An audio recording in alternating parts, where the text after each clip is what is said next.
Perkenalkan, kami dari kelompok Intim yang beranggotakan saya sendiri Adrian Sadewa dengan NPM 210907638. Saya Felix Bimo dengan NPM 7512. Saya Lucius Heristiawan dengan NPM 2109097. Dan saya Adi Putri Prisca Sarasjama dari NPM 210907516. Nah, di sini kita akan mempresentasikan dari buku yang telah kita dapat, yaitu Identity Based Brand Management. Dan kita mengambil studi kasus antara Samsung dan juga Apple. Oke, selamat menonton. Oke, terkait dengan materi yang pertama akan dijelaskan adalah terkait dengan tantangan dalam manajemen merek. Nah, dalam manajemen merek itu sendiri terjadi pembahasan yang sangat penting selama bertahun-tahun. Kita ambil contoh waktu itu tepatnya pada tahun 2019 di negara Jerman, di mana pada saat itu banyak merek yang mendaftar sebesar 830.000. Nah, dari angka yang besar itu dapat menunjukkan bahwa merek memiliki peranan yang sangat penting, terutama bagi konsumen, karyawan, hingga stakeholder. Oke, jika kita bicara tentang tantangan, tentunya merek ini memiliki tantangannya tersendiri. Seperti pada saat sekarang zaman digitalisasi itu, merek mengalami tantangan yang terbesar, yaitu adalah persaingan harga antara produsen dan distributor. Nah, seperti yang kita lihat bersama ya, terutama dalam penggunaan e-commerce seperti Tokopedia, Shopee, Lazada, itu banyak sekali distributor yang menjual harga lebih murah daripada produsennya. Nah, hal tersebut mengakibatkan produsen secara tidak langsung rugi. Oleh karena itu, dibutuhkan adanya strategi yang baik bagaimana caranya suatu produsen itu bisa menetapkan harga yang stabil dengan distributornya. Selanjutnya adalah berkaitan dengan studi kasus yang kelompok kami pilih, yaitu terkait dengan merek Samsung yang merilis produk Samsung Z Flip. Nah, Samsung sebagai salah satu merek elektronik terbesar di dunia memiliki tantangan tersendiri yang harus dihadapi dalam perilisan suatu produk ke publik. Nah, tantangan pertama adalah persaingan antara produsen Samsung dengan distributor non-resmi yang menjual harga produk yang lebih murah. Secara logika, tentunya konsumen akan lebih memilih produk yang harganya lebih murah walaupun yang menjual bukan merek resmi, melainkan melalui distributor. Nah, bisa dilihat melalui gambar tersebut menunjukkan realitas bahwa harga yang dijual oleh distributor jauh lebih murah dibandingkan dengan harga produk yang dijual di official store Samsung. Range harganya adalah sekitar 4 jutaan. Dan tentu hal ini merupakan hal yang sangat diperhatikan oleh calon pembeli atau calon konsumen yang akan melakukan pembelian terhadap produk Samsung Z Flip. Tentunya hal seperti ini perlu diperhatikan oleh Samsung ke depannya tentang bagaimana strategi yang tepat untuk dapat menyeimbangkan antara harga yang dijual oleh produsen Samsung dengan distributor non-resmi. Kita akan masuk ke perkembangan manajemen merek dari masa ke masa. Yang pertama itu kita akan masuk ke masa manajemen merek klasik, di mana masa yang itu ditandai dengan adanya industrialisasi dan juga produksi secara massal atau banyak. Nah, secara umum banyaknya inovasi teknologi yang berkembang selama industrialisasi ini memberikan landasan bagi keberhasilan komunikasi merek dan juga penciptaan merek dari perusahaan-perusahaan tersebut. Kemudian berkembang lagi, yang kedua itu adalah bagaimana produsen itu memperluas atau mengembangkan perusahaan manufaktur melalui produksi massal dan menempatkan produsen itu pada posisi berkuasa. Nah, posisi berkuasa ini kemudian mengeluarkan stigma di masyarakat bahwa produsen itu dapat menciptakan opini publik. Nah, menciptakan opini publik yang bagaimana nanti akan kita bahas di studi kasus. Nah, perubahan yang ketiga itu adalah di mana saat resesi itu terjadi. Nah, saat resesi ini terjadi, produsen atau pabrik itu menjadi konsumen oriented atau berfokus pada pembeli. Nah, saat perusahaan itu berfokus pada pembeli, nah itu akan mengeluarkan bahwa sales atau promosi itu dijalankan kepada pembeli. Nah, kemudian perubahan yang keempat itu adalah ditandai dengan munculnya kejenuhan di masyarakat. Masyarakat itu sudah jenuh dengan adanya teknologi, kemudian merek yang itu aja dan sama-sama aja. Nah, makanya bagaimana produsen atau perusahaan itu dapat mengatasi masalah tersebut dengan salah satu caranya adalah menjangkau kelompok sasaran dengan teknik yang berbeda. Nah, yang kelima itu adalah sampai sekarang juga masih menemukan itu adalah produsen memfokuskan kepada kualitas teknologi dan juga fungsi objektif produk. Nah, untuk penjelasannya akan kita bahas di studi kasus. Berdasarkan studi kasus yang kami berikan, yaitu persaingan produk antara Samsung dan juga Apple, Samsung itu mengikuti perkembangan manajemen merek secara terus-menerus. Nah, karena pada awalnya itu Samsung hanya mengandalkan fitur dan juga inovasi kualitas produk. Namun, berdasarkan materi yang telah kami sampaikan, Samsung itu tidak dapat eksis atau tidak dapat mengikuti perkembangan zaman apabila hanya bergantung pada inovasi dan kualitas barang tersebut.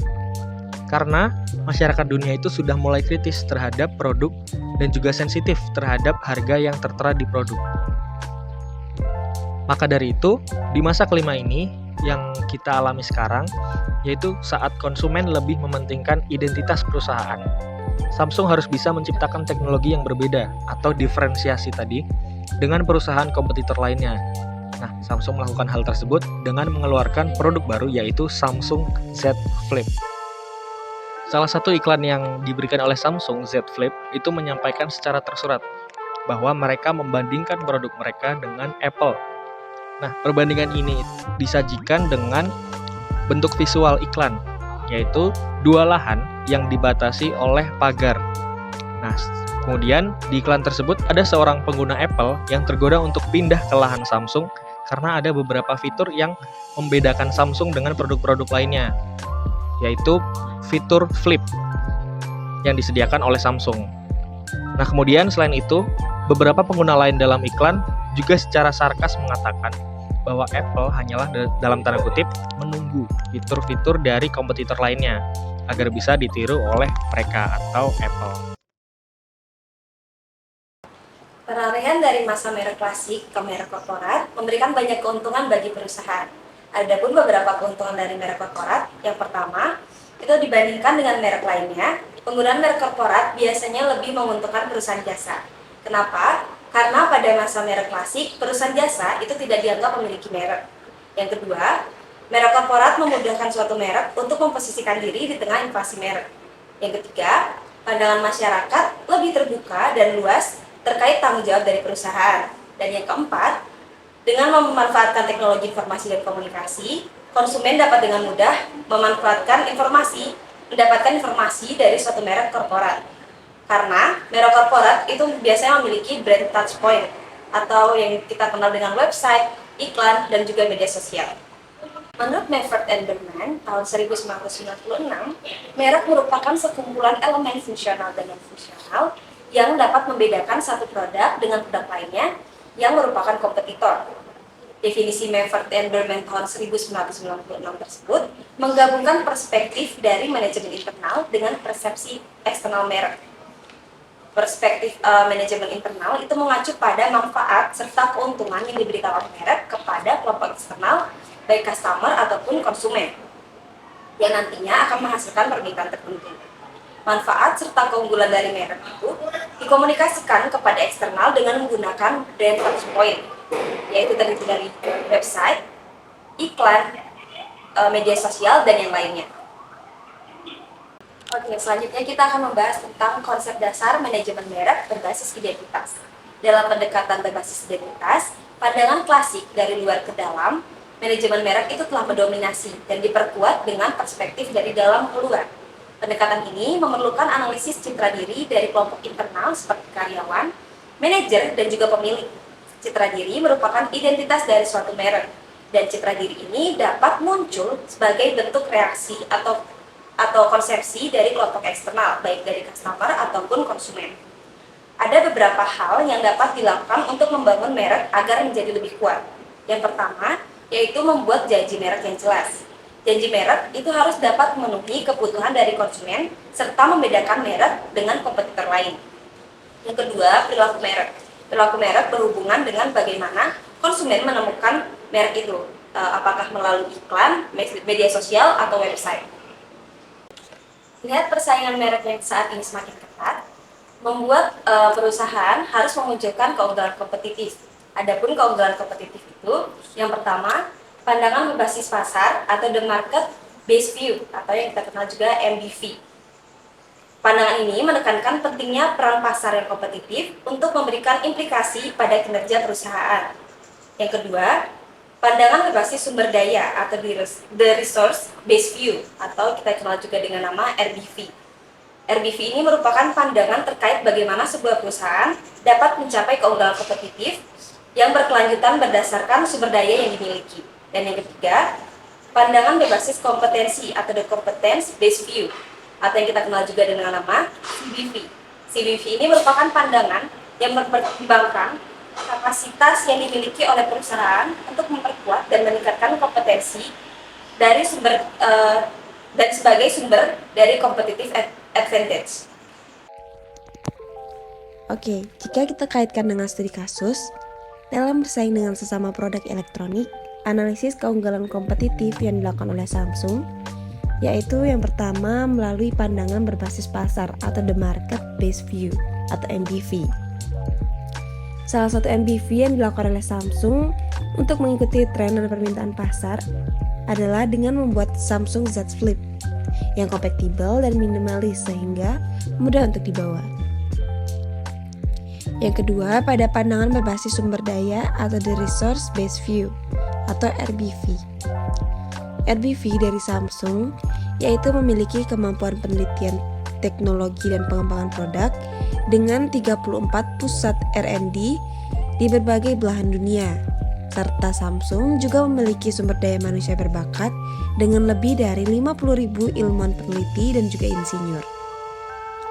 Ketiga, dari pandangan berbasis kompetensi atau the competence based view atau CBV.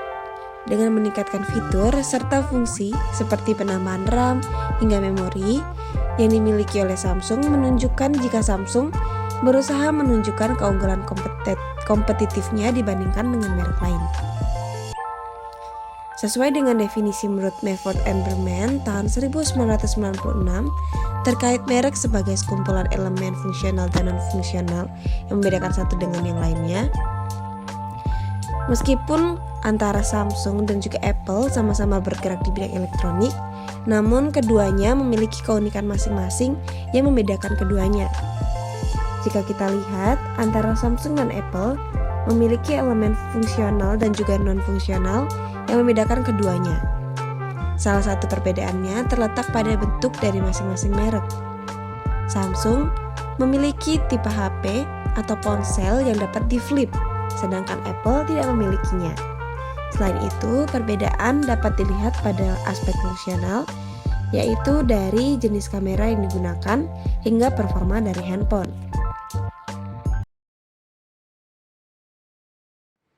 Oke, dalam manajemen merek terdapat 4 pendekatan, di mana 4 pendekatan itu dieksplor atau ditunjukin oleh Kevin Lane Keller, oleh David Eker, oleh Jean Noel Caferer, dan Leslie de Cernatoni. Mari kita bahas pendekatan yang pertama oleh Kevin Lane Keller. Dalam pendekatan Kevin Lane Keller, beliau lebih memfokuskan pandangan eksternal terhadap manajemen merek, di mana dengan fokus pada ekuitas merek berbasis pelanggan atau customer based brand equity, biasa disingkat dengan CBBE. Pada tahun 2013, Kevin mendefinisikan CBBE menjadi efek diferensial yang dimiliki pengetahuan merek terhadap respons konsumen terhadap pemasaran merek tersebut. Oke? Dalam kata lain, merek dianggap memiliki CBBE yang tinggi jika konsumen merespon produk bermerek secara positif, jauh lebih positif dibandingkan dengan produk tanpa merek. Gitu. Nah, Keller membagi 2 pengetahuan merek, 2 dimensi, yaitu kesadaran merek dan citra merek. Kesadaran merek tersendiri ialah bagaimana konsumen lebih lama mengingat merek tersebut, dan citra merek bagaimana konsumen mempersepsi merek tersebut. Itu dari pendekatan pertama. Nah, di pendekatan yang kedua, kita di sini dijumpai oleh David A. Eker. Di David A. Eker, merek pertama-tama harus mampu mampu membantu membangun hubungan antara merek dengan pihak eksternal atau pihak konsumen. Nah, dalam kata lain, David Eckert tersebut lebih fokus kepada internalnya, yaitu bagaimana internal bisa membangun hubungan tersebut.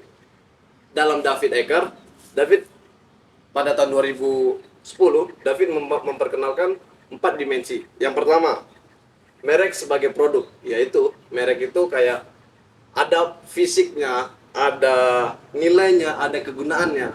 Lalu di dimensi kedua, merek sebagai organisasi, lokal atau global. Di dimensi ketiga, merek sebagai individu, artinya dia memiliki kepribadian, atau merek mampu berhubungan antara merek dengan konsumen atau pelanggan. Dan yang terakhir dan yang keempat, merek sebagai simbol, yaitu tadi metaforanya merek, citranya merek, budayanya merek, dan sebagainya. Itu ialah pendekatan yang dilakukan oleh David Eckert. Ada pendekatan yang ketiga.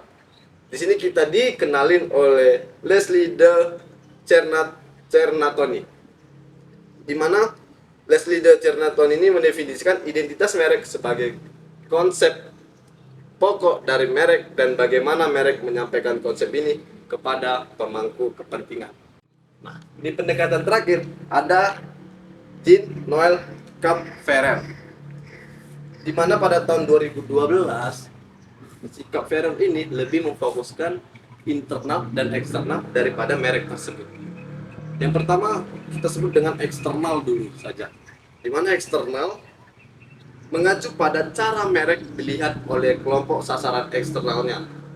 Citra merek itu bagaimana dilihat oleh konsumennya, oleh kelompok sasaran eksternalnya. Bagaimana perusahaan merek mampu membangun hubungan tersebut. Nah, baru yang kedua ada internal. Internal dibagi 6 komponen oleh Cap-Ferrer. 6-6-nya kita mulai dari pertamanya. Yang pertama ada fisik. Fisik itu ada bentuknya, ada produknya, ada kualitasnya. Yang kedua ada kepribadian. Nah, di kepribadian bagaimana sebuah merek berkomunikasi dan karakteristik yang ditampilkan.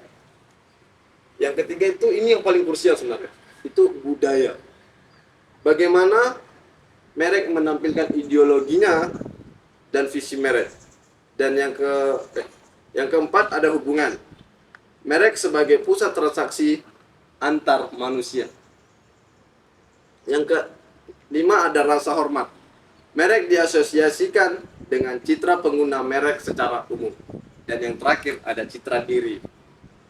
Merek dapat meningkatkan citra diri konsumen, seperti saat konsumen membeli Porsche untuk membuktikan kesuksesan dan kemampuannya membeli Porsche tersebut. Nah, tadi kan kami